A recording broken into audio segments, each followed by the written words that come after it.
Morning, beautiful people.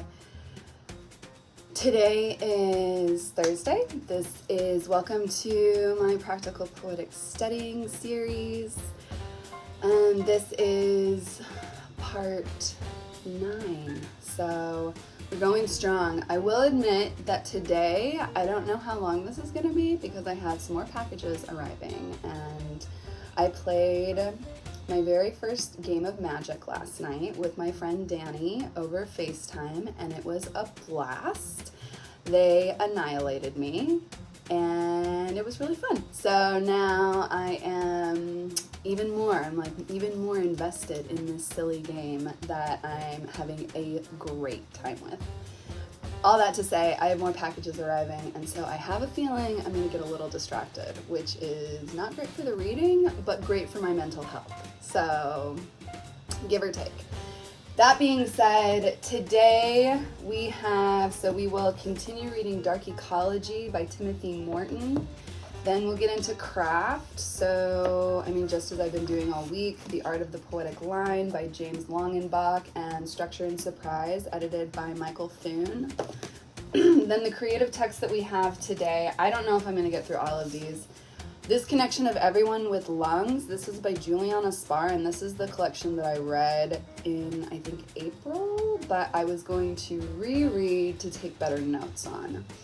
Then Ars Poetica by Juliana Spahr. I really love Juliana Spahr. I think I mentioned this at the beginning of the week, but she wrote Well Then, There, Now, and I read that for my literature exam, and she's just phenomenal. Her craft technique and moves that she makes throughout her collection, at least that collection, was just, I loved it. It was really interesting. And then I have, this is carrying from earlier days, but it's this, The World is Round by Nikki Finney. I had this on my docket yesterday, but I really wanted to come to this with a fresher mind, and I quit yesterday around 4:30, so I was pretty spent. That being said, I do have the gym today at 5:30, so we will see how far I get in everything that I'm reading today. And I think I might actually start with creative works today because I feel like it. I feel more,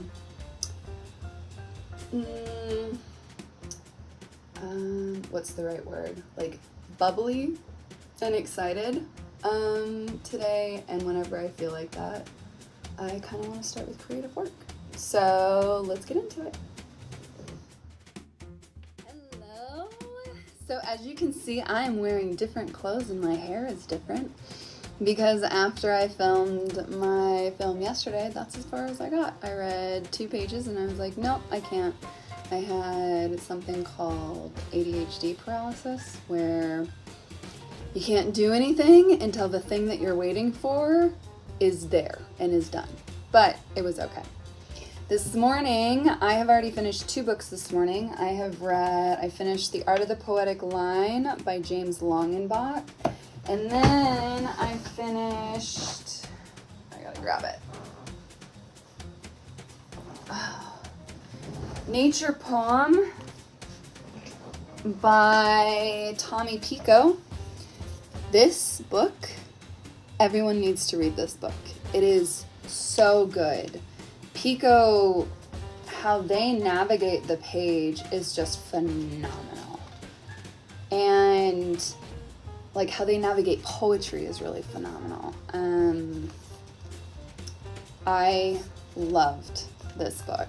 I'm definitely going to use this. I'm going to reference this in my exam if I can, because it's just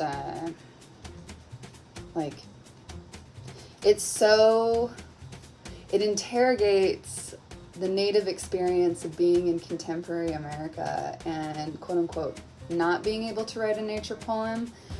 And the whole book is almost one poem. And like how they navigate writing a nature poem and how nature is within and without, I guess, the body and also its own thing, because there's a personification of the body and nature that's happening throughout this poem in relation to the speaker, and how nature is affecting the speaker but also is like on its own path, and how the speaker is navigating dating and sex, and not necessarily, I didn't take this as like a navigation of sexual identity because the speaker is gay, but more as other people's response to the speaker's sexual identity and how the speaker kind of muses on that. It's got a lot of references to pop culture and the political climates and global warming, and it's just like, this is a killer collection.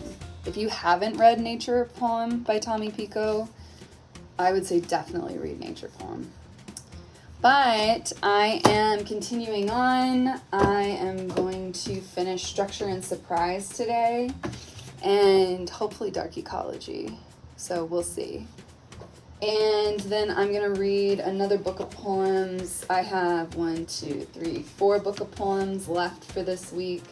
So we'll see if I get to Germain, or maybe I'll read a bunch of them and like forego finishing Morton today and finish him tomorrow. I don't know. It is all up in the air today. But yeah.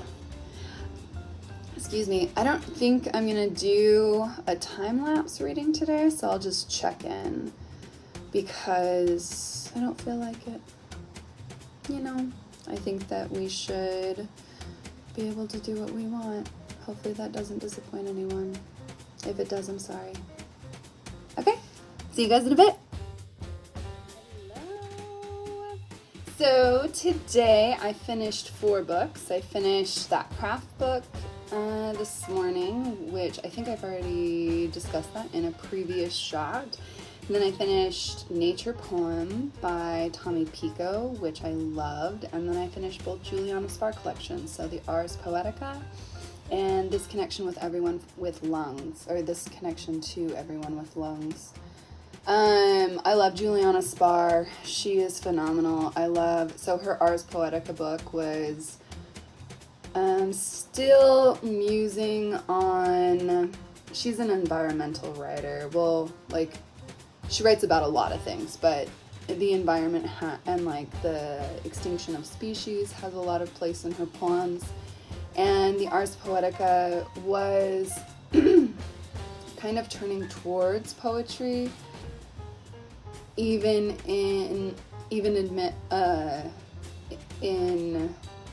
what's the word I want to use?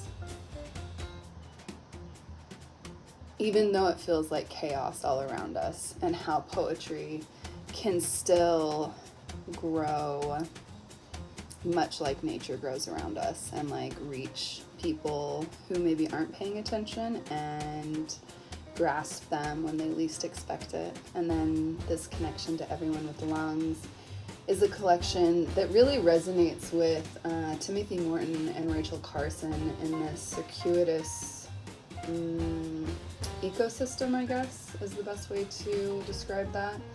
How essentially everything is connected. Of course, there's a lot more to it than that, but yeah, I finished those 4 books today, and then I was tired, so I got another package in the mail. I opened that. It was magic. I'm very excited about magic.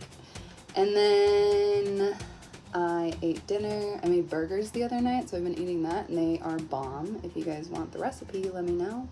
And right now I'm making a double chocolate fudge cake because I feel like it. And I'm going to call it. And then I will tomorrow. I'm not going to film over, I might, I don't know.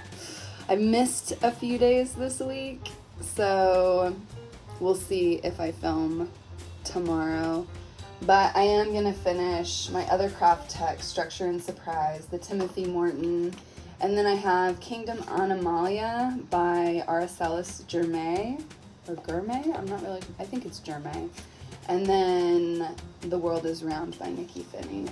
Oh, and I have my Louise Gluck poem collection too, so the first 4 book of poems. So that is 5 books this weekend. We will see if I get through them all. But if there are any other PhD students who are watching this, something that I have found with studying for this exam is that when you kind of need a break, you probably kind of need a break. Like, still do something every day, but pushing yourself, at least for me, I've found that pushing myself really doesn't help me study better, and it doesn't help me take in everything I'm reading as well as I should. So when I feel like I can't focus, then generally I'll go do something else. And that kind of keeps me together and keeps me excited about the reading. Everything I'm reading is really good. Well, aside from one collection, which I will no longer mention. But so far. And I like everything I'm reading. I think it's really interesting. And it's mostly highbrow, dense, a lot of jargon. It's very intense, which that's the point of the PhD, right? So when I need a break, I'm going to take a break. But all that being said, thanks for being here. Thanks for being patient with me this week, even though it doesn't really, well, I don't know, thanks for being here. Thanks for being here for the literature, the poetry, the theory, the craft. And this concludes part 9 of the Practical Poetics studying series.